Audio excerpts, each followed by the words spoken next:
மதுரையில் இலவச வீட்டுமனை பட்டா கேட்டு மார்க்சிஸ்ட் கம்யூனிஸ்ட் கட்சி சார்பில் எம்பி சு வெங்கடேசன் தலைமையில் நூற்றுக்கணக்கானோர் பேரணியாக வருகின்றனர். இது குறித்த கூடுதல் விவரங்களுக்கு செய்தியாளர் செல்வகுமார் இணைகிறார். செல்வகுமார், விவரங்கள். மதுரை மாநகராட்சி பகுதியில் வசிக்கக்கூடிய மக்களுக்கு பட்டா வழங்க வலியுறுத்தி மதுரையுடைய நாடாளுமன்ற உறுப்பினர் சு வெங்கடேசன் தலைமையில் ஆயிரக்கணக்கான மக்கள் பேரணியாக தற்பொழுது மதுரை மாவட்ட ஆட்சியர் அலுவலகத்தை நோக்கி வந்து கொண்டிருக்கிறார்கள். குறிப்பாக மதுரை மாநகர் பகுதியில் அரசு புறம்போக்கு நிலங்களில் நீண்ட காலமாக வசிக்கக்கூடிய மக்களுக்கு பட்டா வழங்க வேண்டும். குடிசை மாற்று மற்றும் வீட்டு வசதி வாரிய குடியிருப்பு வசிக்கக்கூடிய மக்களுக்கும் பத்திரம் மற்றும் பட்டா வழங்கிட வேண்டும்.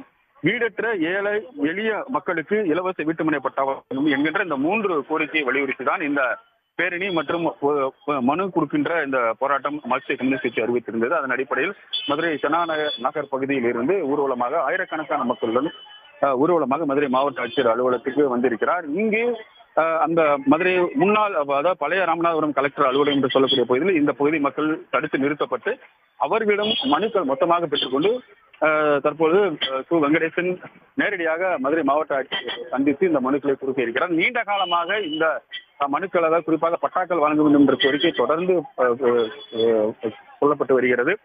குறிப்பாக புறநகர் பகுதியில் இந்த போன்ற பட்டாக்கள் வழங்கப்பட்ட நிலையில் மதுரை மாநகராட்சி பகுதியிலும் பட்டா வழங்கிட வேண்டும் என்ற கோரிக்கை வலுத்திருக்கின்ற நிலையில் தான் சு வெங்கடேசன் தலைமையில் இது போன்ற ஒரு போராட்டம் அறிவிக்கப்பட்டு தற்போது நடைபெற்று வருகிறது.